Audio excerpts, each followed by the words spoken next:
කෙවිගේ සතිය බොහොම දේශපාලන කරලියේ බොහොම උණුසුම් වුණා. මොකද ඒකට ප්‍රධානම හේතුව උනේ වැලිගම් ප්‍රාදේශ සභාවේ සභාපති ලසන්ත වික්‍රමසූරිය මැතිතුමා එතුමා මහජන දිනේ කර ඉන්න අවස්ථාවේ එතුමාගේ කාර්යාලය තුලදී ඝාතනය වීම විපක්ෂයේ කණ්ඩායම් ඍජුවම එල්ල කරා ඒ ආණ්ඩුව පැත්තට. මොකද ආණ්ඩුවට එහෙමත් නැත්නම් පොලිස් දෙපාර්තමේන්තුවට එතුමන් ලිඛිතව ඉල්ලීමක් කරලා තිබුණා. එතුමාගේ ජීවිතයේ තර්ජනයක් තියෙනවා කියලා. මම හිතන්නේ ඒ හා සම්බන්ධවම විපක්ෂයේ විදිහට දැඩි චෝදනාවක් එල්ල වුණා ආණ්ඩුව පැත්තට මේක ආණ්ඩුව සම්බන්ධ ඝාතනයක් කියලා. හැබැයි ආනන්ද විජේපාල මහත්තයා පාර්ලිමේන්තුවට ඇවිල්ලා ඍජුව කෙලින්ම කියන්න ගත්තා.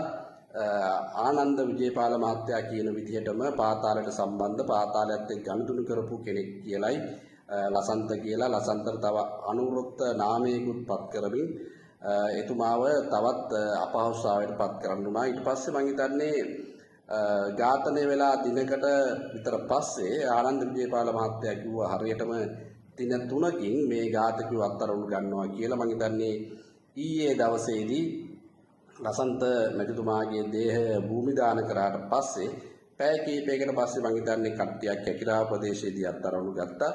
කැකිරාව ප්‍රදේශයෙන් අත්අඩංගුවට ගත්ත කට්ටිය අත්අඩංගුවට ගත්තට පස්සේ එක්කෙනෙක් පැනලා ගියා කියලා කිව්වා.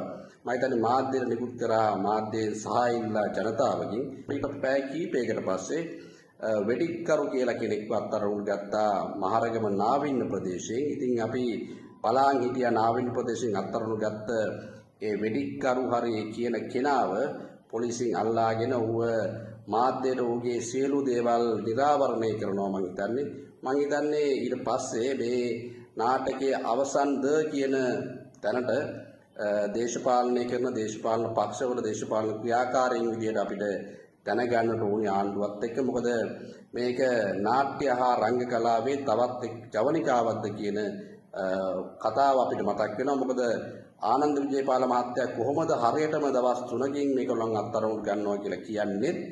ඒ වගේම අත්අඩංගුවට ගත්තු ඒ ෂූට හරි ඒ වෙඩික්කරු හරි කවුරු හරි කෙනාව මේ මාධ්‍යයට නිරාවරණය කරමින් ඔහුට බැන වදිමින් ඔහුගෙන් ප්‍රශ්න කිරීම මාධ්‍ය දැනගන්නේ කෙසේද යන්න ප්‍රශ්නයක් අපිට දැන් ඉතුරු වෙලා තියෙනවා.